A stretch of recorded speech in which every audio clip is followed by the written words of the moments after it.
Mayotte, actualité.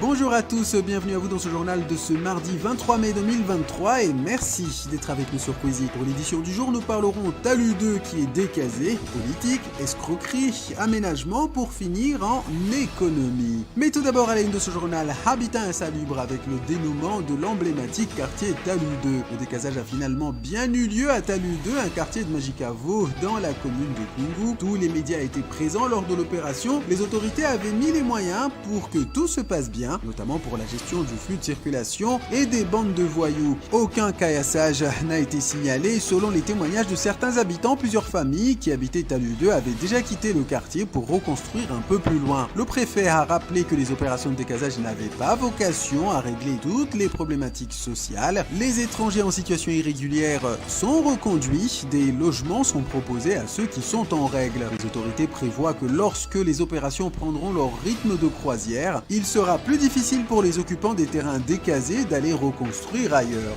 Suite de ce journal en politique avec Éric Zemmour qui ne porte pas Mayotte dans son cœur. L'ancien journaliste et désormais homme politique Éric Zemmour était l'invité du grand jury de RTL ce week-end. Interrogé sur les propos qu'il avait tenus il y a 3 ans sur l'appartenance de Mayotte à la France, il a précisé, je cite, « Vous prenez une phrase hors de son contexte, j'expliquais que Mayotte était une des 4 îles comoriennes et que le président des Comores l'a rappelé à Monsieur Macron lorsqu'il est allé le voir. Il considère que Mayotte est une île comorienne et que donc les Comoriens ne sont pas étrangers à Mayotte. C'est tout le problème. Nous avons peut-être fait une erreur en conservant Mayotte et l'ONU nous condamne régulièrement depuis 40 ans maintenant. C'est fait et maintenant je dis que Mayotte doit être défendu comme un département français. » Fin de citation. L'homme politique pourtant très cultivé et passionné d'histoire semble ignorer qu'il n'y a jamais eu d'union politique entre les 4 îles de l'archipel géographique. Néanmoins, il dit une chose importante, à savoir que ce qui se passe à Mayotte avec l'immigration comorienne représentant la moitié de la population et les agressions à la machette, c'est ce qui pourrait se passer prochainement dans toute la France. Et comme on dit chez nous, Jishtema, s'agissant des Comores, le ministre des Affaires étrangères de l'Union des Comores est dans le collimateur de la justice française. C'est une affaire de fraude aux prestations sociales de plus de 251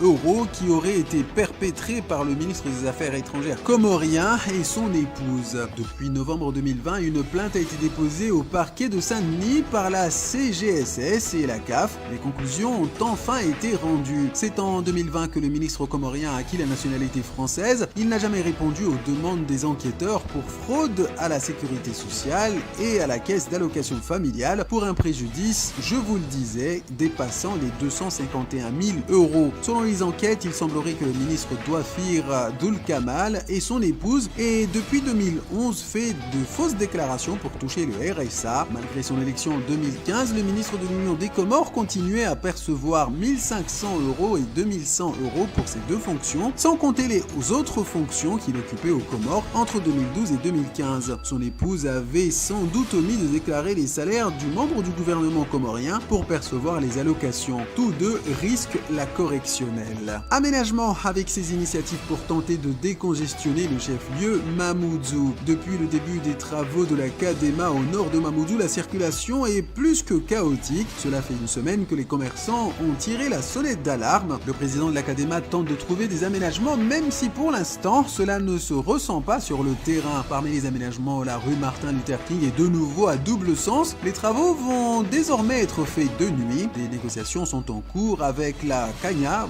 comprenez la communauté d'agglomération du Grand Nord de Mayotte et la 3CO pour mettre en place des navettes après le relatif succès du tronçon Agingois-Mamoudzou avec ses 3500 passagers par jour. Prochainement, après son premier galop d'essai, rétoqué par le tribunal faute d'alternative, Amdil Waïdou Soumaïla, le maire de Mamoudzou, devrait profiter des navettes d'autocar désormais en circulation pour remettre en place la circulation alternée. La Kadema devra néanmoins faire face à de nouvelles difficultés avec le conseil départemental qui se désengage financièrement de l'opération. Les entreprises dont le chiffre d'affaires est divisé par 3 attendent patiemment que les affaires reprennent.